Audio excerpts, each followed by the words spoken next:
My name is Candace, and today I'm going to be teaching you guys how to check a patient's blood pressure using a manual blood pressure cuff.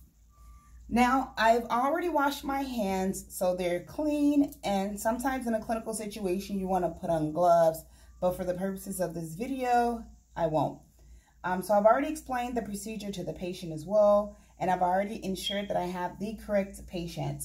Now I'm going to assess for any contraindications to checking the blood pressure on either one of his arms. Sir, have you ever had a stroke before? No. Do you have an AV fistula in either one of your arms for dialysis? No. Have you ever had a mastectomy in your breast before? Or any type of lymph node removal on any one of your arms? And do you have any IVs in any one of your arms? No. So he doesn't. So I'm going to go ahead and get started. First thing I'm going to do is clean my stethoscope.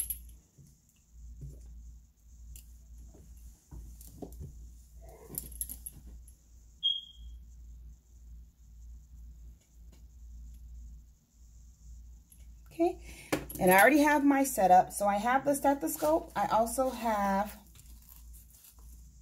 a manual blood pressure cuff, and I also have alcohol wipes. So I'm going to go ahead and put the stethoscope on. And before I actually get started, I want to make sure that the room is quiet. There's no background noise, so I can actually hear the patient's pulse while I'm checking the blood pressure. So it's quiet in here. So I'm going to go ahead and place the stethoscope over the patient's arm. And I've already ensured that I have the correct size stethoscope. And for this patient, it is. And I'm going to position this arrow on the blood pressure cuff right above this patient's brachial artery. And I'm going to make sure that the blood pressure cuff is nice and snug, but not too tight on the patient's arm. And before I get started, I want to ensure that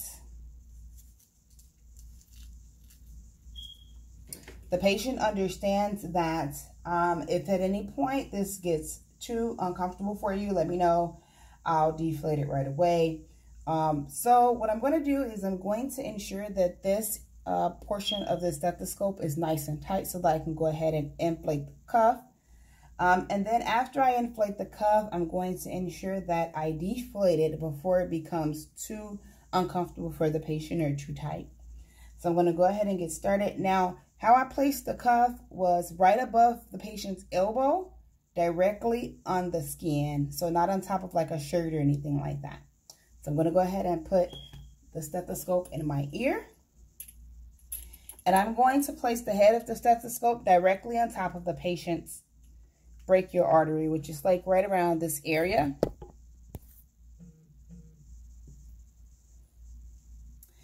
And before I actually start to inflate the cuff, I want to ensure that you guys know that after I inflate it, I'll slowly deflate it.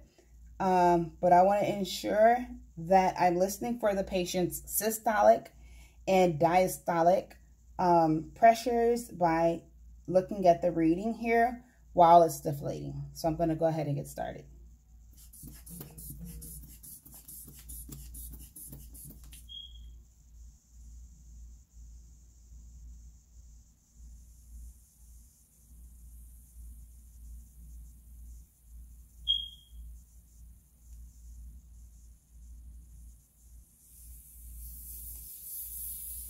Okay, so I'm going to write down the reading with this ink pen so I don't forget.